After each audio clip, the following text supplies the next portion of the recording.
thank you to everyone for coming out to our group author reading.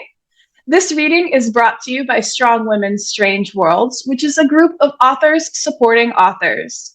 Our mission is to elevate the voices of women and non-binary authors of science fiction, fantasy, and horror through events like our bi-monthly virtual quick read sessions. You can find out more about Strong Women's Strange Worlds in the handout we've provided in the chat and by visiting a website, a link which will be added to the chat. And that's strongwomenstrangeworlds.weebly.com. And I'd also like to take a moment to give a special thank you to those who've made a tip jar donation. Thank you. We appreciate you guys so much. It is your contributions like that that really do keep these running and keep them free and open to everybody. I am your host today, Kate, and you can find out more about me in that provided handout as well. Please note that recording of this session by the audience is not allowed, and recording of electronic communications, including Zoom meetings and webinars without permission, is illegal. Today, we will be featuring 6 authors: Julia Huni, Kim Baccellia, R.J. Joseph, Ness Brown, Anne E.G. Nydam, and Kim Alongi. Each author will have 8 minutes to read.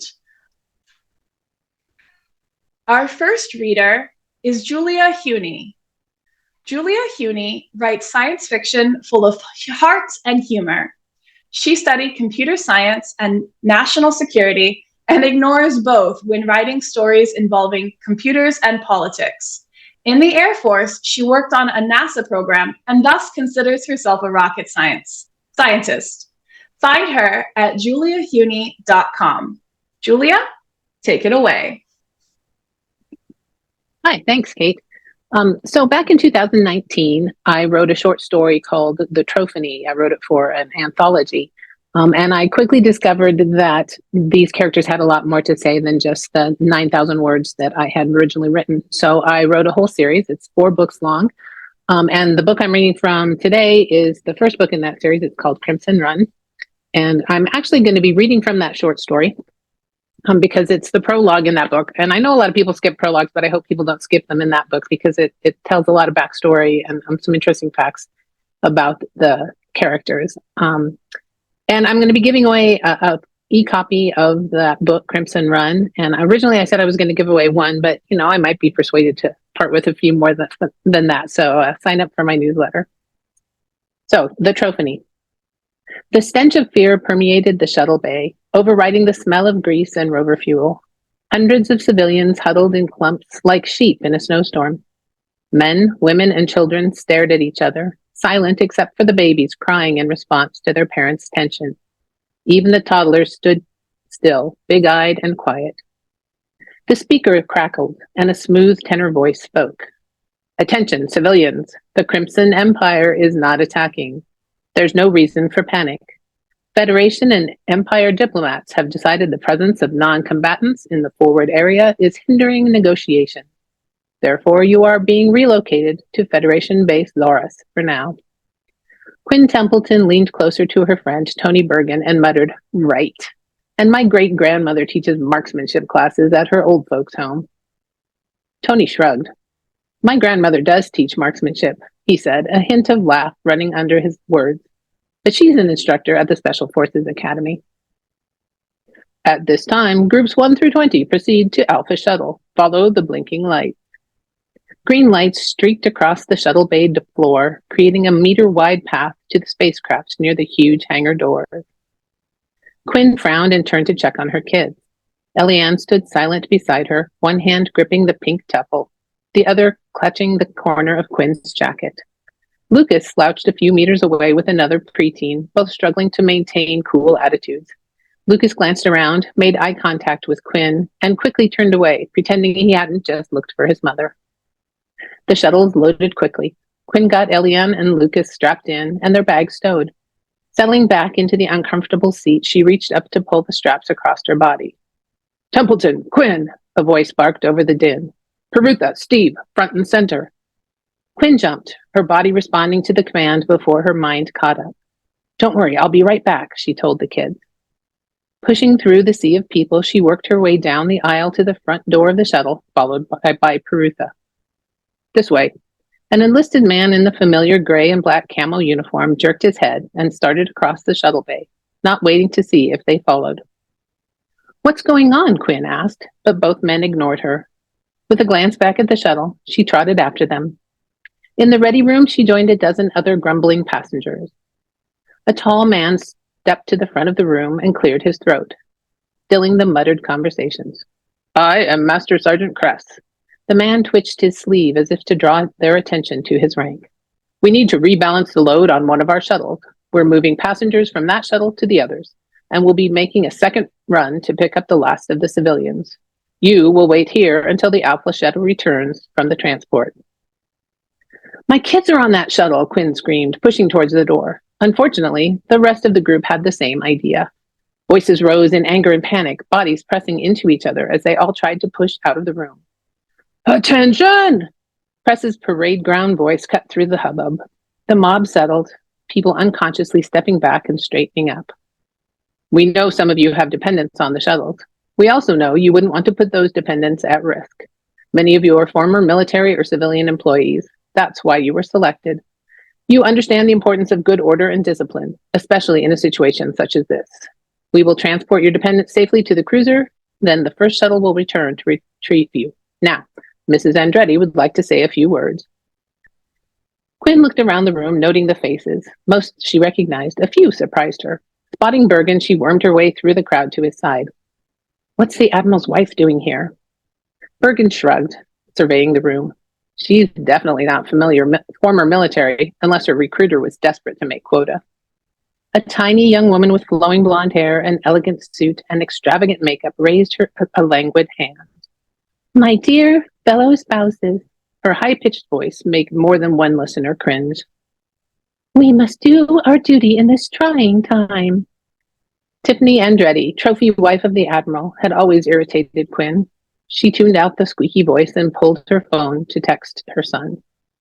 Lucas's reply was filled with arcane acronyms and angry emojis. She showed the phone to Bergen. I don't think Lucas is thrilled. Bergen reached up and patted her shoulder. They'll be fine. Melody's on your shuttle, right? She'll take care of them. Yeah. Relief washed over her, and she sent a quick message to her friend. Melody's immediate response relieved her further. She put the phone away and leaned closer to Bergen. What is the Trophany droning on about? Bergen rolled his eyes. Do our duty, support our service members, yada, yada, yada. I think she's here so they'll believe that they're coming back. That doesn't reassure me, Quinn snorted. Didn't you see that picture of the Admiral with the vid starlets last week? Getting rid of this one might be exactly what he's hoping for. So sad, lost in the Crimson Surge. Devastating loss. On to wife number 4. Bergen bit his lip, but Quinn could see the smile. The roar of a shuttle engine drowned out the Trophany's voice. Every head in the room snapped towards the view screen on the wall. A streak of motion, a flare of engines, and the first shuttle took off. 3 more followed in quick succession. That's it then, Bergen said under the angry outburst. Perfect tactics. Distract us while they finish the deed. Where's that Sergeant Kress? Quinn peered around the room. Being taller than average, she could easily see over the group. Even now, most military spouses were female. The few men, like Bergen, stood at the edges of the crowd, making her task easier. I don't see him. Then let's go find him. Bergen moved casually towards the door, stopping whenever anyone looked in his direction. Quinn followed his lead. The door slid open, and the two made their escape. The hallway was deserted. Bergen led the way to a door marked Control Center. He tried the handle. That's odd. This should be locked. The door swung open. Inside, communications equipment lined the walls with a large view screen showing the runway. Lights blinked, static buzzed, but no one manned the workstation. Where is everyone? Quinn asked. Leaving the control room, they checked the shuttle bay. Empty. Room by room, they checked the entire facility. It was all empty. That's all I've got for you for today. Thanks for having me. See, guys, this is my problem. I can't keep hosting these events because people keep leaving me on cliffhangers. Come on. It's definitely a book I want to check out. And so you guys got to sign up. You got to fill out that Google form. You might win a copy of it. You never know. Thank you, Julia. Our Thank second reader is Kim Baccellia. Award-winning author Kim Baccellia is the author of the YA paranormal Crossed Out and Crossed Fire, YA fantasy No More Goddesses, and Goddesses Can Wait. She is also the author of the urban diverse fantasy Earrings of Ichumea. Currently, she is working on a historical romance set in Tuscany. Kim, over to you. Okay. I'm going to be starting in chapter 2 after Jordan finds the mysterious bracelet in her grandmother's attic. The kitchen went dark. Had Grams turned the lights out? Suddenly the box sparkled like 1,000 stars on a moonless night. Colors flooded the darkened kitchen, swirling around and around on the walls. I turned around expecting some comments about the funky light show, but no one. That kind of made sense, since the room was tucked to the side with some wooden shutters facing out. I glanced back into the kitchen toward the breakfast counter. Grams was by the granite island table, spooning cookie dough in a tray. She acted as if nothing had happened. Was I imagining it? The darkness continued. Lightheaded, I put up my hand on the wall, waiting for the spectacle to stop, but the box still shimmered. I closed my eyes, and as I opened them, the funky light show faded to be replaced with the regular fluorescent lighting. I looked around. Mom was picking up game pieces Jake had knocked on the floor. Dad shook his finger at Jake, who ignored it all, as usual. An impulse emerged, strong and urgent. Only one thing mattered: getting the bracelet. My heart raced and my palms grew sweaty. The gems made me feel like a movie star, like Audrey Hepburn in My Fair Lady, when she enters the ballroom draped in diamonds and her hair is up in a perfect dew. I knew I couldn't wait until next month. All I had to do was wait for the right time. I went over to the table, taking my seat while still processing the freaky experience. Mom had a notepad and pencil ready for Scrabble. I admit, though I teased Dad and moaned about it, I liked the game too. The real champ of the game was Dad, but a couple times I'd won. I picked my tiles and arranged them. B, R, A, C, E, L, E. I squirmed in my chair, tapping my fingers on the table. My gosh, how weird was it? I was able to almost spell the very thing that was on my mind. So, did you find anything in the box? Dad asked, pushing around his tiles. He prided himself on being able to make the most unusual words, and he'd had his trusty laptop close by so he could bring up the Scrabble website. Who, besides Dad, would know Zealand was actually a word? Here we go. He put down E, X, P, E, R, T. Mom recorded his 42 points. You're next, Jordan. A chill crept up my neck. I put my tiles down to make the word bracelet. Mom recorded my score. Did you find anything to add to your collection? Dad persisted. Why didn't you all tell me that Tessa's Treasures is based on someone in our family? I wiggled my leg, trying to release all the energy pent up inside. I didn't even know Grams had a sister, much less one who just happened to have such a great life that a movie was based on her. Why doesn't anyone tell me anything? Dad and Mom glanced at each other. Honey, it was a long time ago, Mom said. And kind of a sensitive subject, Dad added. Yeah, right. Her being missing for 50 years or so, I said. I started to ask why they hadn't mentioned the bracelet, but for some reason, I decided I wanted to keep that little bit of info to myself. I fidgeted in my chair. I needed that bracelet right now. Grams came in loaded with a huge platter filled with her to die for chocolate chip cookies. But even the warm scent of melted dark chocolate didn't faze me. She glanced down at me. Is everything okay? Yeah, no. Everyone stared at me. I think I have, I coughed. Something stuck in my throat. I'm going to get some water. I pushed the chair out. Graham stood still. Then she turned away, placing the platter cookies on the table. Phew. For a minute, I thought she'd guess what I was going to do. I had to have that bracelet. Grams had promised she'd keep it in a box until our next visit, which would give me the chance to slip it back inside without anyone knowing I'd taken it. Hurry, your turn will be coming up soon. Dad nudged his glasses up his nose while he rearranged his new tiles. He hated to be seen wearing his so-called old fart glasses, although he did wear them when he taught at the college. I left the table. My heart pounded so loud I had to resist the urge to turn around to see if anyone heard it. I knew what I was about to do was wrong, but I couldn't help it. I had to have it. I entered the kitchen. The warm, sweet scent of freshly baked chocolate cookies engulfed me. The only lights were the fluorescent ones. The mysterious box sat right in the middle of the kitchen table, teasing me to open it.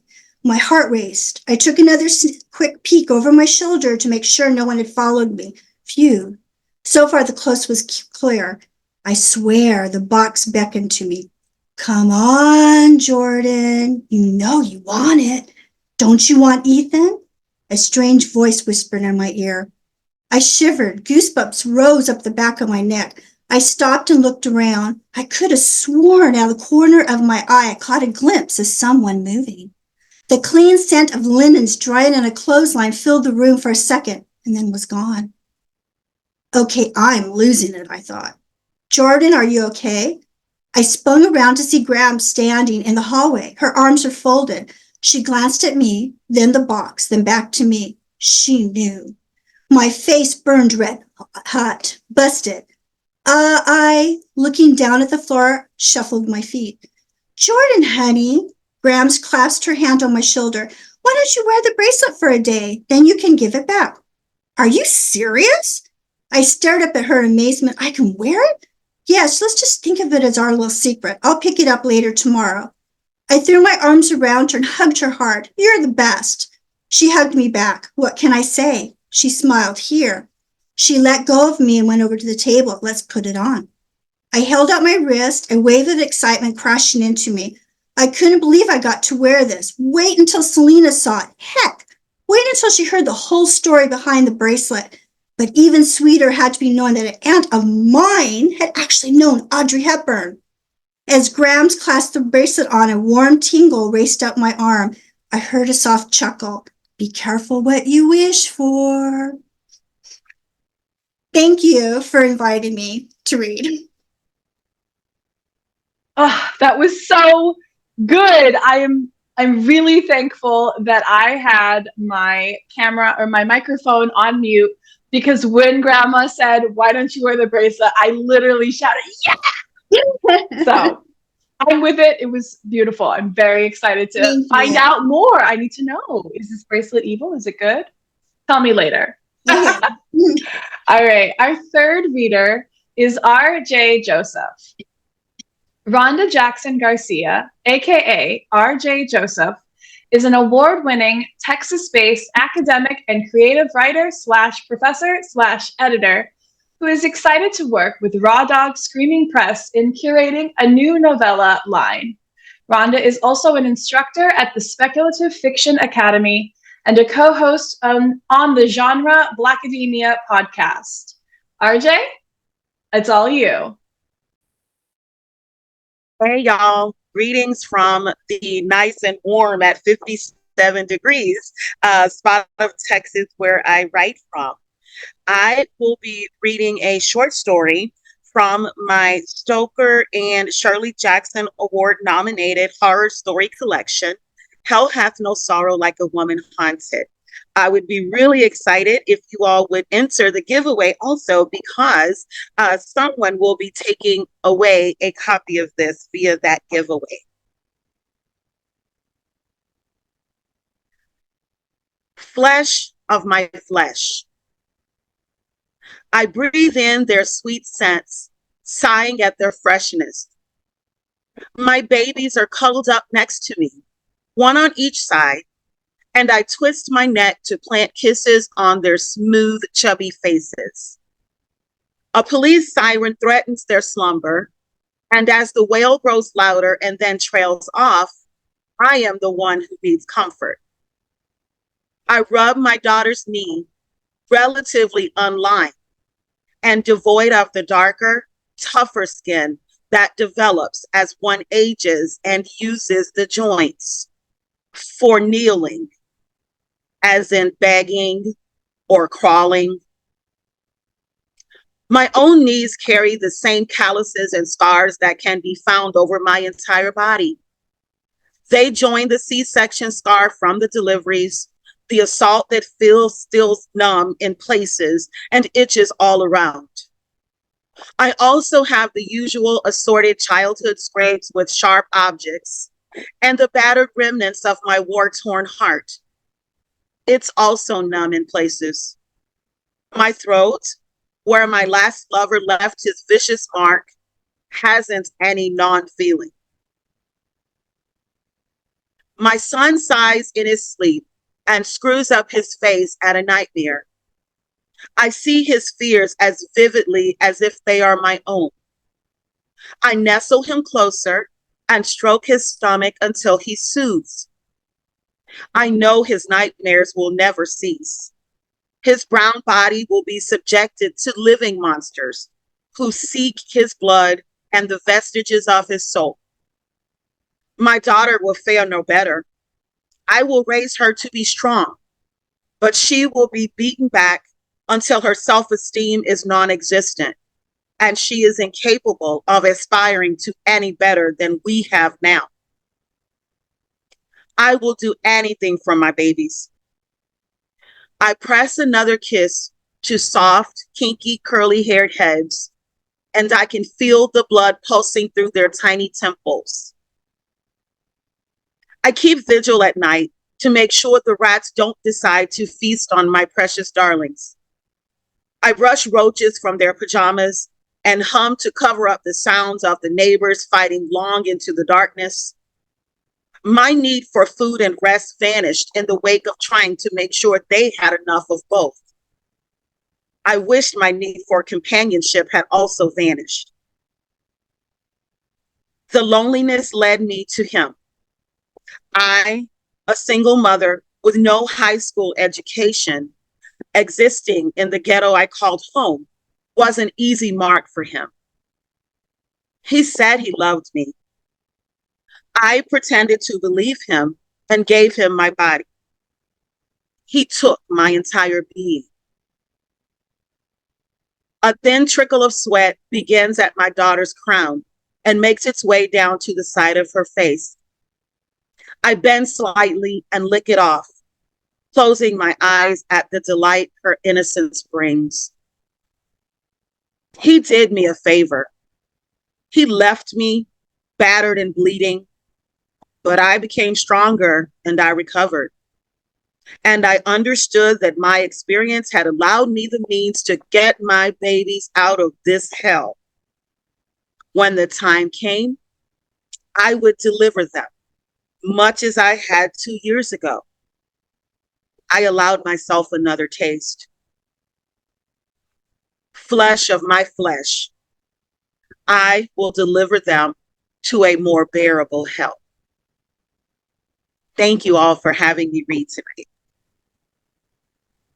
That was just so powerful, and it was so good. And girl, Thank that you. was gotta take a minute. All right. Our fourth reader is Ness Brown. Ness Brown is an author by day and astrophysicist by night, a proud New Mexican living in New York City and missing green chilies. With their husband and 2 cats, they currently study graduate astrophysics after years of teaching astronomy and encouraging students to wonder about the worlds beyond our own. Take it away, Ness. Hi all, thank you so much for coming. Before diving in, I'll introduce some quick context. The Scourge Between Stars is a sci-fi horror following acting captain of the dilapidated starship Calypso, Jacqueline Albright, who is doing her best to keep her crew alive as they limp back to Earth from a failed exoplanet colony on the world Proxima b. Jack's father, the real captain, has sequestered himself in his quarters with no explanation. The ship is falling apart, the crew is tense and divided with supplies running low. Jack also has to deal with Watson, an android made in the likeness of her late sister, who is currently doing the calculations that might be able to get the Calypso safely back to the solar system. Jacqueline previously discovered a dead body on the ship and has just now learned that the killer is an intruder on the Calypso, one that may not be human. So we begin right after this gruesome discovery as some of her crew members investigate an anomaly in the ship's hold. Jacqueline went to the terminal at the head of the room and cleared her throat before turning on the intercom that would spread her voice to every corner of the ship. "Attention crew," Jacqueline said, heart pounding. "Intruder alert. Ship-wide quarantine effective immediately.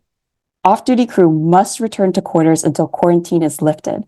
Ship essential crew may remain at stations, but department doors must be locked. I repeat, all crew members must follow heavy quarantine protocol." All the way up in the ready room, there was no way for her to know how the rest of the ship had taken that announcement, probably with less composure than the bridge crew. As soon as she turned off the intercom, Jolie assaulted her with questions. "Who was murdered?" she asked. "What kind of intruder are we talking about?" "A Cygnus Ford engineer," Jacqueline said, taking out her datapad and tapping through the crew contacts. "Wang said no crew member could have killed Vidal." "How could he determine that?" Jolie asked incredulously. "In order for an intruder to survive undetected on the ship for this long, the last time the Calypso could have possibly picked up a stowaway was on Proxima B." Wang said, Jacqueline had to stop and clear her throat. She couldn't believe she was about to say the words, but they had come to her straight from the chief medical officer. Wang said that the fatal wound Vidal received wasn't made with any tool that exists on the ship. Whatever killed him did so with something organic. Jolie looked ill. Jacqueline felt bad for giving her the gory details. She didn't even eat the false meat served by the galley staff. "By organic, you mean they found something like keratin filaments in the wounds," Jacqueline clarified. "The protein's all wrong. It's different from our hair and nails, but apparently it resembles the stuff in tetrapod claws." Jolie started pulling strands of her long hair into a nervous braid. Jacqueline hesitated before giving her the rest. "He also said that Vidal's missing organs had jagged edges consistent with mark patterns from some kind of jaw. They were bitten out." She paused at Jolie's horrified exhale. "But the teeth marks in the keratin analog don't match anyone on the ship. Don't match anything on the ship." Jolie looked at her like she was speaking in tongues. "Jack, what are you saying?" Watson spoke suddenly from its place near the door, startling both of them. The plaintive urgency in his voice was so human and real that Jacqueline felt a shot of alarm. "They're opening the door," it wailed. "What door?" Jacqueline asked, grabbing Watson by its thin shoulders. The droid was so petite it looked like she should be able to toss it over her shoulder, but it was denser than any human and stood rigid against her tug. That was disappointing, because she wanted to shake it until a real explanation fell out of it for once. Instead of responding, Watson popped its jaw apart, opening its mouth in a too-wide yawn. Instead of vomiting static, it spoke in human voices, some of which Jacqueline knew personally. Those were transmissions from other ships in the Goddess Flotilla. They hadn't received a clear message in months, yet Watson was playing them loud and crisp. "You got these from the comms console?" Jacqueline whispered. The droid continued puking out the cleaned-up recordings. Jacqueline heard virtually the same message over and over again, from ships like the Ostara and the Durga and the Banu Goshaps. "They were in peril," Jolie noted as the transmissions continued to spool out of Watson's cranked mouth. "From something inside the ships." Jacqueline thought of the blank red dot sitting in the middle of the half-empty silo. She thought of Vidal's crumpled body, dangling its innards like fruit and vines from some grotesque tree. She thought of the warning she had heard 10 times over now. She dashed back to the table to scoop up her datapad, pressing the wrong screens twice in her hurry before she was finally able to make the call she needed. "Hanio, come in," she shouted. "Hold your position. Stay away from the silos. There's something dangerous in there. Don't open the door. There was no response. The fleet's chevron spun on the screen before it went dark with inactivity. Jacqueline growled and tried again. No answer. Dread clogged her throat, making it hard to breathe around the worry that she was too late. She was struck with a better idea. Watson, she spun back to the droid. You can listen to his pad, right? What do you hear? Watson concentrated for a moment. Then, right in front of Jacqueline, the blue glow of its eyes festered into that queasy yellow. Its brow knotted and its mouth twisted into a perfect visage of fear. All that emotion on its broken faceplate made Jacqueline lean back. What is it? Watson opened its mouth again. Instead of signals detected from the ship's external sensors, it transmitted the internal data from the feeds and open terminals in the hold. As soon as the live noise came through, Jolie grabbed Jacqueline's wrist so hard she felt it might break. Jacqueline covered her mouth with the other hand. They listened to the transmission with nauseating horror. It was the sound of screams. Thank you all so much for listening. If you are interested in the giveaway, participants in the US can receive a physical copy of Scourge, and those abroad can receive an electronic copy. Thank you all again. Okay, they're all just screaming because it's a surprise party, right? Yes, good, yeah, absolutely what it is. Thank you. Yes, that was so creepy and atmospheric, and woo, love it. All right, our fifth reader is Anne E.G. Nydam. Anne E.G. Nydam has written and illustrated books for all ages. She also makes relief block prints and writes short stories and poems celebrating the wonders of the worlds, both real and imaginary. She lives near Boston with the usual sort of family and pets, including a pampered Venus flytrap. Anne, whenever you're ready. Thank you. And now for something completely different. This is going to be a very different kind of story. Love Potion. Ziblack's Cosmic Emporium stood for as long as anyone could remember at the corner of Elm Street and Hillside. The proprietor was an old one, made of tentacles and slime, who bubbled cheerfully at all his customers and loved nothing better than a good gossip when anyone came in to buy a box of interdimensional nails or a packet of Eldritch biscuits. Abby Dimmock took this into consideration when deciding the best time to purchase a love potion. She knew Ziblack would chat if she came when the Emporium was empty, and she was in no mood to chat with anyone about the sorry state of her love life. On the other hand, this still seemed preferable to asking for a love potion in front of half her fellow townsfolk on a busy Saturday afternoon. She winced as the cracked iron bell in the doorway clanged, announcing her entrance. So much for subtlety. At least the sparkling and warbling of the ineffable feather squids in the corner always made her smile. "Ah, dear Lady Dimmock," Ziblack greeted her brightly from the high counter of polished mahogany, in front of the shelves of dusty bottles, lead-sealed urns, and other dark and mysterious items. The air sac inside his semi-transparent greenish body swelled and pulsed as he spoke, amplifying his voice to a tone suitable for dark proclamations. "What service may be rendered unto you on this fateful day?" "I'm looking for a love potion, please," she mumbled. "What's that? A potion of inexorable love?" the old one bellowed, making Abby profoundly grateful that she was indeed the only customer in the shop at the moment.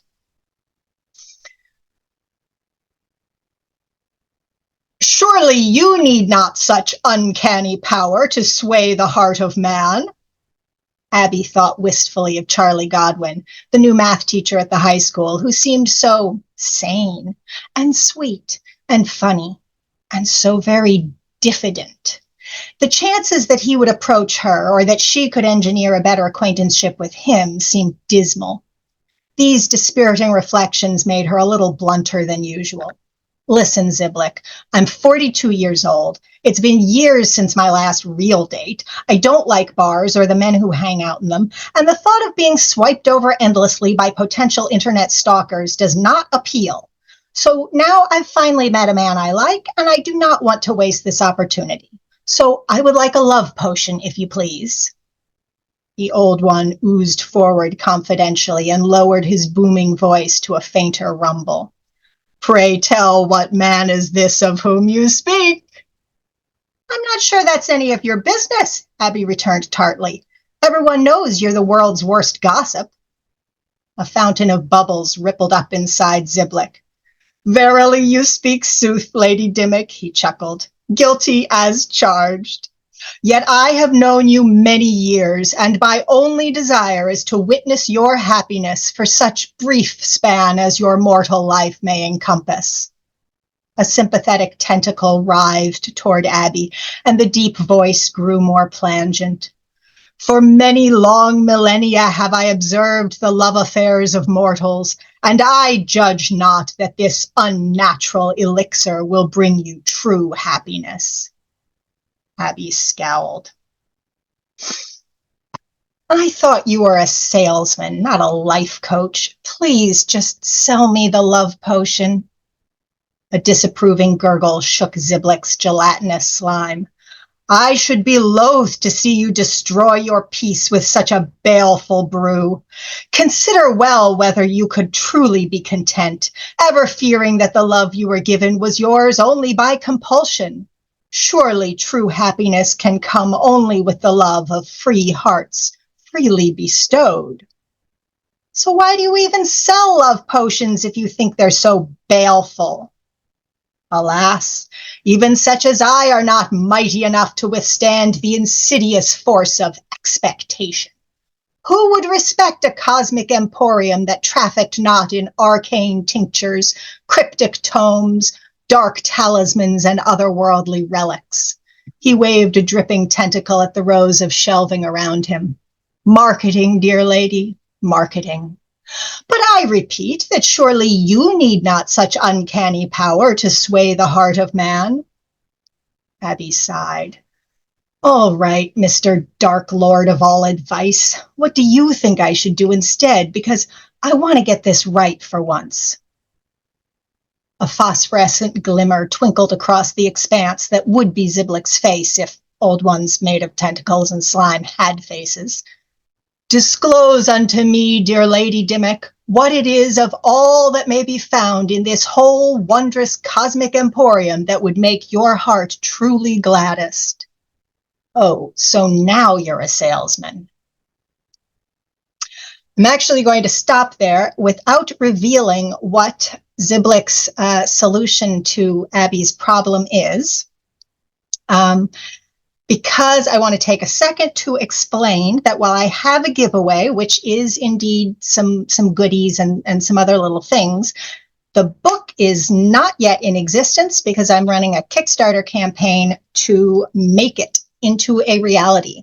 So please, if you enjoyed this part of the story or you are interested in other sci-fi fantasy stories, poetry, and my artwork, that's one of my illustrations, that are not horror, the opposite of horror, that are there to try to make you feel happier and more hopeful. I hope you will check it out. Thank you, Anne. We know why you put yourself where you did in the lineup. It was exactly what we needed. It was so funny. And I really hope that your Kickstarter makes it all the way and grows by leaps and bounds so that we can read this book as soon as possible. Come on. Sneak me a advanced reader copy after this, okay? All right. And our final reader of the night is not Kim. It's CM Alongi. I apologize for making that mistake earlier. Mighty girl. CM Alongi is a sci-fi fantasy author and content creator from the Twin Cities. She is best known for her TikTok series, Cafe Latte, and she'll be starting a Kickstarter campaign next month for a new book in the series. When she's not creating or reading, she's either crocheting, taking long walks, or defending her furniture from her roommate's evil cats. And CM, the floor is yours. Thank you, guys. Once you guys are done with Anne's Kickstarter, you can head over to mine. It starts in February. But Citadel is my debut novel, and if you want a signed hard copy of this, fill out the form that they're going to drop in the chat here, and I will send that to you straight away. And now that I've started talking, the cat is here, of course. So Citadel, for those who don't know, it's basically about telepathic, telekinetic wolves with wings. And Olivia, the main character here, is a nonverbal autistic woman who's going into their territory, basically to ask, why did you guys kill my boyfriend? I would like to know. Thank you. Dear Elias, I think you would hate me for this, but I love being out in the forest. I shouldn't, right? I shouldn't do a lot of things, but preferring to be in the place where my lover was killed is probably one of the big ones. It's just so much easier. Yes, it's hard. I have to forage for food and keep an eye out for predators and hope the demons don't tear me apart. But there are no people to disappoint or invisible social rules I don't know. Maybe it's just because I've always been so miserable in Citadel, but the forest, for all its dangers, has always been a safe place for me. Sometimes when I'm walking, I'll wonder if I'll chance upon where you died, maybe find your body. I know that's impossible. The tides would have swept you away within a week, but the thought is there. You're there. You're a ghost that won't leave me be. Aestus, a holiday, starts tomorrow, and I remember how you would sneak snacks into all of your pockets and my purse when everyone else was fasting, and you'd bribe me with them so I wouldn't tell. I wouldn't have told anyone anyway. You know that, right? I had to sew up a hole in my shirt yesterday, and all I could think of is how horrible you were at it. Give you a bit of wood to whittle, and you'd make a masterpiece in an hour. Ask you to do some very basic sewing that everyone else mastered by the time they were 8, and you'd prick your finger a dozen times and swear every time. There's a demon howling right now. I wonder if that's the one that killed you. Love, Olivia. Olivia tore off a piece of meta bread and ate, listening to birds twitter and watching the clouds drift overhead. After she and Elias had been dating for a couple of months, they would lie on the roof of her house or a quiet patch of farmland and watch the sky. If it was daytime, Elias would describe what he saw in the clouds while she tried to draw it in her sketchbook, mystical serpents and wolves and doves. At night, Olivia would tell him about the constellations. She'd had a brief infatuation with astronomy when she was 14, so she'd read everything she could get her hands on and, years later, told Elias. They would make up ridiculous stories about the demon tail, the great archer, the celestial carriage, and all the others. Now, she sat on one of the branches of the flooded forest. The water stretched beneath her, reflecting the shadows and orange leaves above. The surface was so close that if she dangled one of her legs over the side of the branch, she could dip her toes in. A gap in the trees over her head provided her with a clear view of the sky, a cheerful bright blue. She'd been walking for hours and had kept going long after the sun rose to get herself a head start before stopping to eat. She considered setting up camp here, then decided against it. She didn't think anyone would bother coming after her to retrieve the town freak. But it was safer to put as much distance between herself and Citadel as possible before letting her guard down. She finished her meal and kept going, traveling from tree to tree until sundown. I'm blurry, and I don't like that.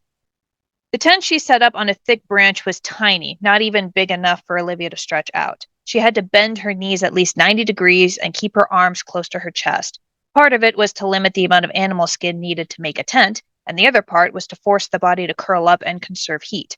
Add a blanket, position the camp so the body of the tree blocked the wind completely, and it was downright cozy, if a little cramped. She kept to a strict schedule. Wake up at dawn, take down the tent, tend to her hair, eat a bit of breakfast, walk for 6 hours, eat lunch, walk another 6 hours, possibly with a snack break, set up camp, eat dinner, sketch, go back to sleep. If at any point she saw a potential meal like wild berries, snails, or birds to hunt, she would pursue it. As she was essentially going in blind, following the sound of howls, there wasn't much of a specific direction she had to go, except perhaps toward the general area where she'd encountered the freckled demon. The water gradually receded throughout the week, slowly revealing more and more of the forest floor until it was dry enough to walk on the ground. With it being midsummer, it was warm and temperate, a slight chill in the breeze the only thing encouraging people to wear long sleeves. but that was in Citadel. With almost every inch of the forest shaded, it was a few degrees chillier. Olivia was glad she'd brought gloves and extra layers. Life in the forest was brutal in its simplicity. For all of her preparation and training, she knew she was running on a lot of luck. She had to find the friendly demon before something else found her. On the 7th morning, she rolled up her tent, which she'd set up at the base of a tree. The first 3 days, when she'd traveled by branch, she'd had access to the fruits that grew up there. But while walking on the ground was safer when it was dry, she didn't have easy access to that food. She'd considered staying in the branches all the time, but even if she didn't factor in the risk of taking a wrong step and plummeting to her death, or at least a very painful injury, it was slower and more difficult than just walking on the ground. She was just about to open a jar of preserved sawbibs, a salty sweet fruit that was one of her favorite foods, when she felt a prickle on the back of her neck. Someone's not muted. Instincts keep you alive, Peterson had told her once. If you get the sense that something's wrong, then chances are something's wrong. Don't argue with it, just get out. She set the jar in her bag and picked up her bow. She slowly scanned the area, looking for anything amiss. Nothing but open space and massive tree trunks. Insects buzzed near her ear, birds chirped, hidden in the leaves. Somewhere in the distance, a demon howled. Olivia looked up. With a startled shriek, she dove out of the way of the charging demon that had tried to drop on her like an avenging angel. It snarled when it missed. Olivia hit the ground shoulder first, rolling with the movement and jumping back on her feet. It was not the freckled demon. This one was much larger and older, given the specks of white around its muzzle. Its fur was slate gray, and its wings were tipped with black. It was such a simple, beautiful, grayscale design that Olivia's fingers itched for her sketchbook. The demon spread its wings and growled, stepping closer. Wait a minute, she thought. This is perfect. Olivia dropped her bow. The demon paused, regarding her with narrowed eyes. She really hadn't thought this through. She looked to her pack, next to her sleeping roll. Her sketchbook was in there. She took a step. The demon lunged. Olivia jumped out of the way, hitting the dirt hard. The demon pivoted, wings spread for balance as it turned on her, teeth bared, primed to rip and rend her flesh. Olivia pulled the knife from her sheath and threw it. The blade hit the demon's front leg. It did not sink into the flesh, but it was enough to get the demon to yowl and skitter back, enough time for Olivia to grab her bow. The demon shot into the air, broke through the leaves, and was gone.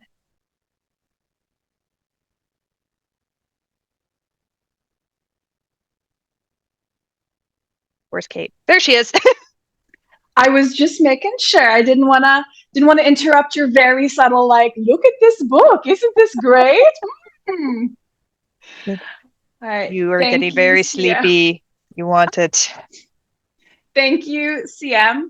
And thank you so much to everyone who came out today.